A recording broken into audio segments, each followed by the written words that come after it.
Bien, buenos días. Vamos a iniciar la clase de Biología 2 para 10º grado. Vamos a tratar el tema de la historia de la vida en la Tierra. Primero, vamos a comenzar con estas preguntas. Dice, ¿por qué somos todos los seres vivos tan similares? ¿Cuándo, dónde y cómo surgió la vida? Y la otra es, ¿podemos explicar el origen de la vida a partir de la química que conocemos? Esas son preguntas que se han hecho pues muchas personas a lo largo de la historia. Y realmente pues se han hecho algunos avances con respecto a cómo pudo haber surgido la vida en nuestro planeta. Bien, primero, la vida se supone que comenzó en los medios acuáticos, con microorganismos y con algunas bacterias y especies muy primitivas para nosotros, ¿verdad?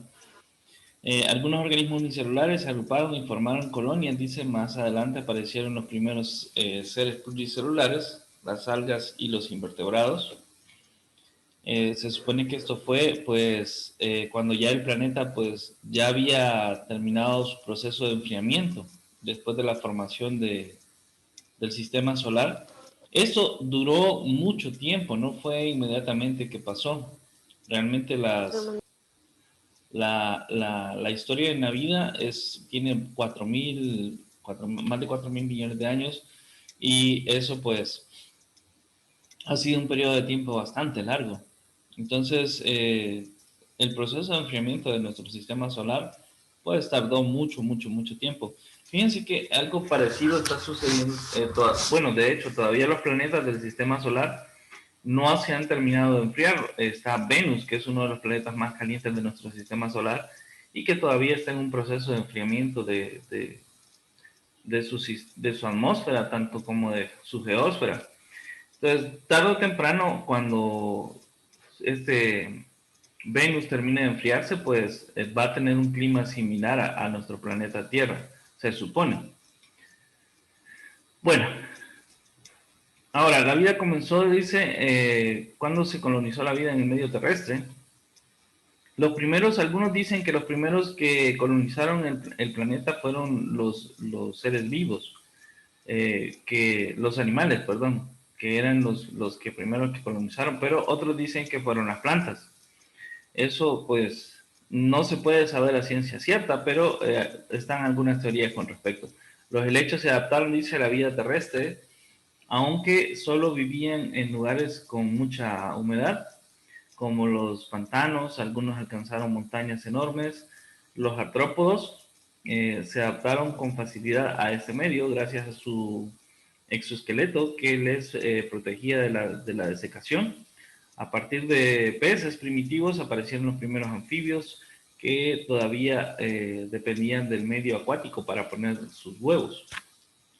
Que hay muchos anfibios, les diré que así lo hacen. Bueno, de hecho todos lo hacen de esa manera. Todos ponen sus huevos en las partes, en el agua, y estos pues se desarrollan en el agua y tienen una fase acuática y luego tienen una fase mixta, donde pueden respirar oxígeno, pero también pueden estar sumergidos bastante tiempo. Después de esto, la vida se extendió y se diversificó.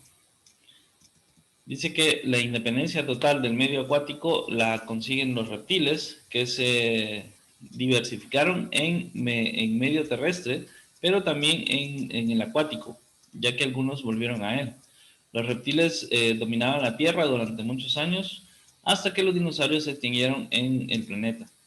Hay muchas teorías de cómo se extinguieron los dinosaurios. Algunos piensan que fue por algún meteorito que cayó, que era de una gran magnitud y que hizo que la tectónica del planeta pues empezara a lanzar muchos gases a la atmósfera. Esos gases pues bloquearon la luz solar, las plantas murieron y al morir las plantas pues murieron los herbívoros. Una vez que los herbívoros habían muerto pues los carnívoros también murieron y solamente lograron sobrevivir las especies más pequeñas, que no necesitaban tantos alimentos para poder sobrevivir.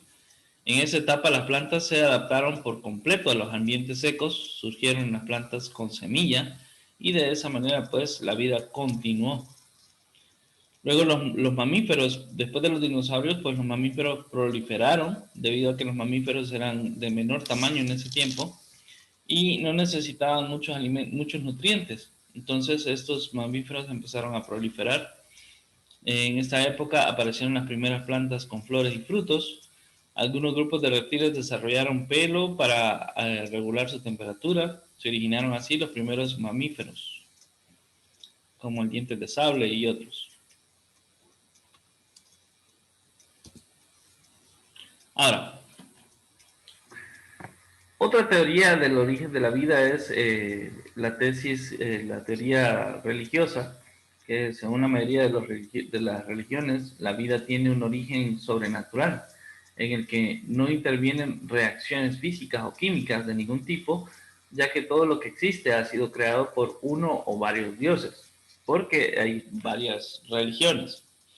Hay religiones monoteístas y hay religiones politeístas.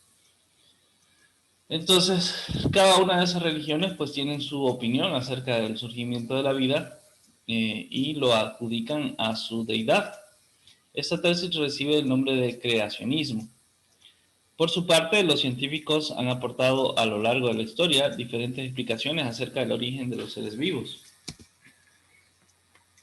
Algunas teorías de la generación espontánea, que esto pues fue rebatido por mucho tiempo, decían, estas personas decían que con solo dejar un espacio vacío, la vida se generaba por sí sola o por la combinación del fuego, el agua, la tierra y el aire. No está muy alejado de la realidad. Sí, realmente hay experimentos que se han hecho con algunas condiciones atmosféricas de agua y de temperatura en los que sí se han generado algunas moléculas orgánicas. Pero no podemos ver cómo surgió la vida debido a que fue un proceso que duró mucho tiempo. Los elementos naturales, dice, terrestres interactúan y generan seres vivos. Esto fue la teoría materialista mecanicista, que duró desde el 597 a.C. hasta el 639, igual a.C. Algunos de los que trataron esta teoría fue Demócrito, Tales de Mileto, Anaximandro y Jofanes. Ahora tenemos la teoría idealista, que esta fue del 322 al 384 a.C., que esto la asumieron pues Aristóteles y Platón. La idea de la generación espontánea de los seres vivos que ya enunció Aristóteles hace 2000 años, perduró durante muchos años. En este caso, pues, se suponía que la materia inerte más la entelequia era igual a la vida. La entelequia es una fuerza supernatural capaz de dar vida. Se suponía en ese tiempo, ¿verdad? O sea, realmente eso no existe. Bien. Ahora, en 1667, Van Helmont da su teoría acerca del origen espontáneo de los ratones. Él decía que dejando algunas cosas adentro de un frasco, pues adentro surgían ratones, pero en realidad es que tenía ratones en la casa y él no se daba cuenta. Helmont creó una receta, dice, para producir ratones por generación espontánea. Consistía, dice, en poner en contacto semillas de trigo con una camisa bañada en sudor. Al cabo de 21 días aparecieron ratones. Curioso, pero realmente fue que él no miró cuando los ratones se metieron a esa botella. En 1749, Needham originó, con lo del origen espontáneo de microorganismos, pues vino y puso un caldo a cocer. Ese caldo lo dejó un tiempo y después de ese tiempo pues empezaron a crecer microorganismos. El problema es que él no tapó la botella donde dejó el caldo de carne. Entonces, las bacterias y los protozoarios y los hongos que estaban en el ambiente se introdujeron a lo que era el caldo de carne y entonces empezaron a hacer proliferación, lo que dio lugar a generación de bacterias y de hongos adentro del caldo. Eso, pues, según ellos, apoyaba su teoría de la generación espontánea de la vida. Así no fue hasta más adelante donde se descubrió que realmente eso no pasaba. Aquí vemos el despertar del pensamiento científico. En 1668, Francisco Redi proclama de que no existe la generación espontánea para las moscas. Entonces, hizo varios experimentos donde dejó carne hacia el aire libre y pues se pudo observar que más adelante pues había larvas de mosca y moscas ahí saliendo de la carne. Pero también dejó otros frascos que los tapó y de esa manera pues él pudo observar que en esos frascos donde se había tapado la carne, pues la carne simplemente no tuvo ningún efecto. Sí se deshidrató por la cuestión del calor y muchas cosas más,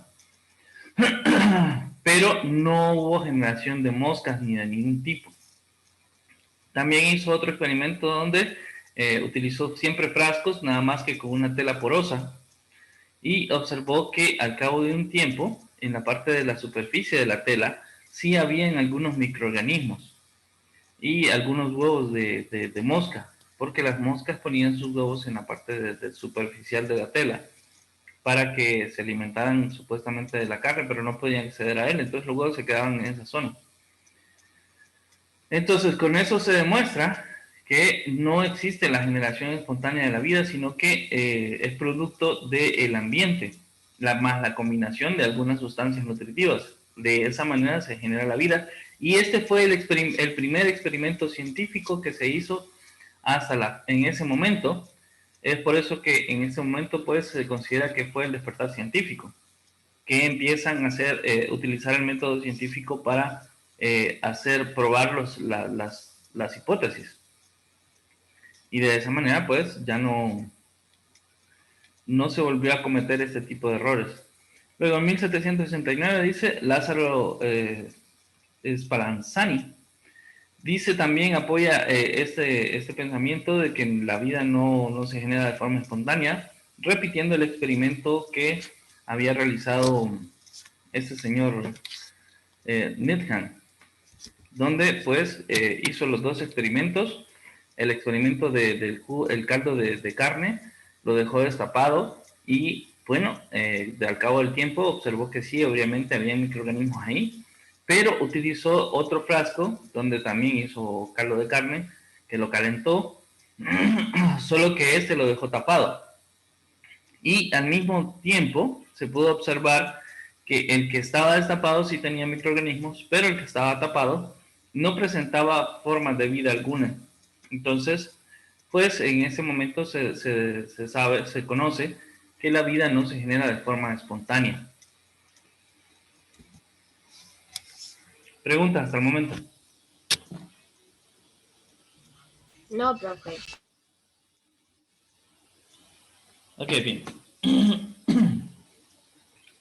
Ahora, luego tenemos lo que es la teoría de la biogénesis, que esto fue por este señor Luis Pasteur, que hizo algunos experimentos con respecto a líquidos nutritivos que fueron calentados y estos pues no fueron contaminados para ver, la idea era crear un jugo nutritivo para ver si la combinación de algunas sustancias nutritivas daba como resultado la formación de microorganismos. O sea, si teniendo las condiciones adecuadas, poniendo las condiciones adecuadas de aire, temperatura y sustancias nutritivas, a ver si se formaban microorganismos. El aire podía pasar, dice, a los recipientes, pero no así los microorganismos, que se quedaban atrapados en el cuello. Si se corta el cuello del líquido, dice, se contaminan con microorganismos, se desechó para siempre la teoría de la generación espontánea. De esta manera, pues, ya se termina de hacer, se desechó para siempre. Esto fue en 1861, porque todavía habían dudas con respecto a estos casos, ¿verdad?, de generación espontánea. Pero a partir de esto, pues, ya se desecha la teoría y empiezan a surgir, pues, nuevas ideas acerca de lo que fue el origen de la vida en la Tierra. Otra teoría dice que en 1840 fue la de, ¿cómo se le llama esta? Que la vida es la panspermia, perdón. Sí, la teoría, nace lo de la teoría de la panspermia, que esta dice que la vida en la Tierra fue producto del impacto de un meteorito que venía cargado con microorganismos. Plantea la llegada de las bacterias, dice, en el interior de un meteorito que aterrizó en la Tierra y eso pues causó la expansión de la vida en nuestro planeta. Algunos apoyan esta teoría, otros no,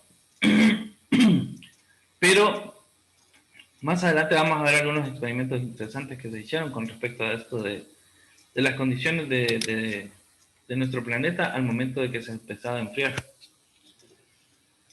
Bien, en la teoría de la panspermia que nace en 1903, dice que la vida es descendencia de algún organismo llegado del espacio exterior, o sea, alguna espora, alguna espora o una bacteria. Y tenemos aquí las dos personas que propusieron esta teoría, que son Leibig y Arrhenius. Leibig pues tenía una idea un poco más primitiva de lo que era, ya Arrhenius pues la plantea de forma más concreta.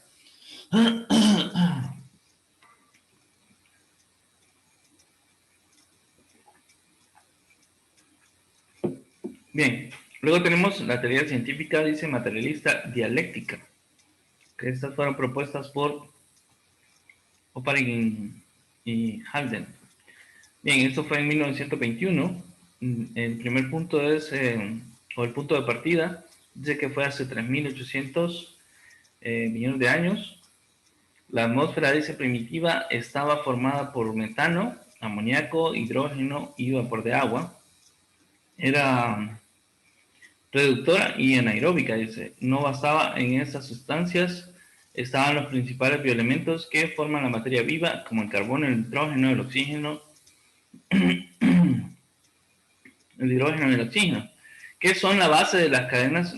Ustedes que están viendo ahorita química orgánica, la mayor parte de las moléculas orgánicas están formadas por estos 4 elementos, que son carbono, hidrógeno, oxígeno y nitrógeno.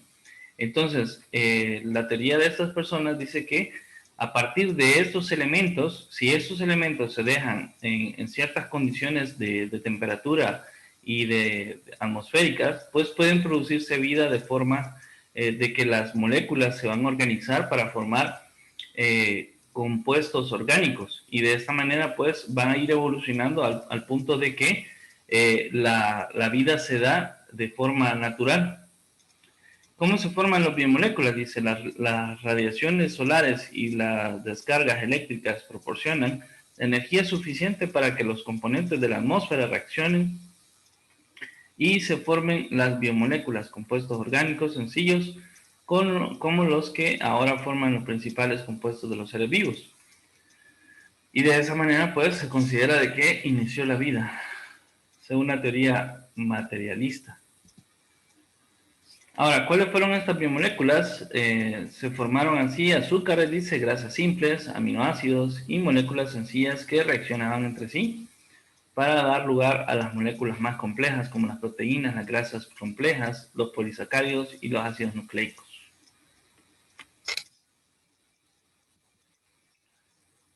Ahora, ¿cómo se forma el caldo primitivo? Que esto se supone que es la base de lo que son las bacterias, la etapa anterior a las bacterias. Según Oparin, los compuestos orgánicos que se formaron en la atmósfera fueron arrastrados hacia los mares por la lluvia y allí, a lo largo de los millones de años, se concentraron formando una disolución espesa de agua y moléculas orgánicas e inorgánicas que él llamó caldo primitivo, que eso se supone que dio lugar a los primeros microorganismos. Ahora, los precursores de las bacterias, que eran las pseudobacterias, surgieron de este caldo primitivo, que algunas moléculas formaron membranas, dice, originándose unas estructuras esféricas llamadas coacervados, algunos conservados pudieron concentrarse en su interior, pusieron concentrar en su interior enzimas con las que fabricaban sus propias moléculas y obtener energía. Por último, algunos pudieron adquirir su propio material genético y la capacidad de replicarse, o sea, de reproducirse, y se formaron así los primeros procariotas.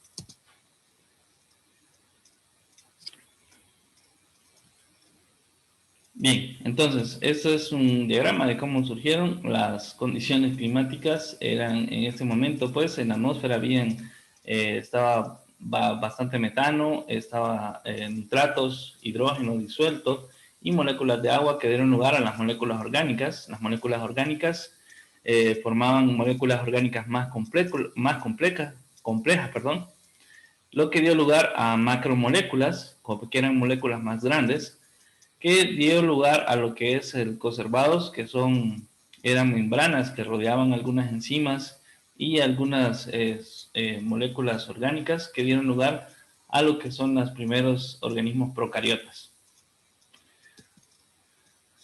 Ahora, según Oparin, él proporcionó una teoría acerca de los conservados que dice que estos almacenaban agua en el interior, se concentraban las moléculas orgánicas por fuerzas electrostáticas e hidrofílicas, ingreso pasivo de sustancias, había un ingreso pasivo de sustancias y un mayor número de diversidad de moléculas en el interior.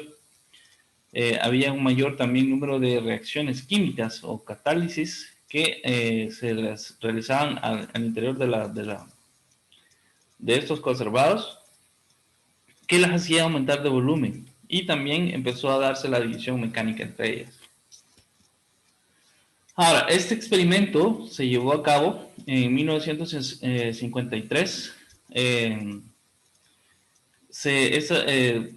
Las personas algunos científicos empezaron a pensar en si era posible esta teoría del caldo nutritivo, y pues se repitieron, las condiciones que habían en ese tiempo. El agua, se puso a hervir agua, algunos gases que se suponía que estaban en ese tiempo, como el metano, el amoníaco, el hidrógeno, oxígeno, se irradió electricidad en ese momento y había un flujo de enfriamiento acá, y al final se observó que aparecieron algunas moléculas orgánicas, aparecieron después de algunos días en un filtrado que se estaba haciendo de esta combinación de sustancias. Al combinar estas sustancias, pues se pudo observar que después de algunos días empezaron a aparecer algunas moléculas orgánicas, lo que quiere decir que es posible que esta teoría sea cierta.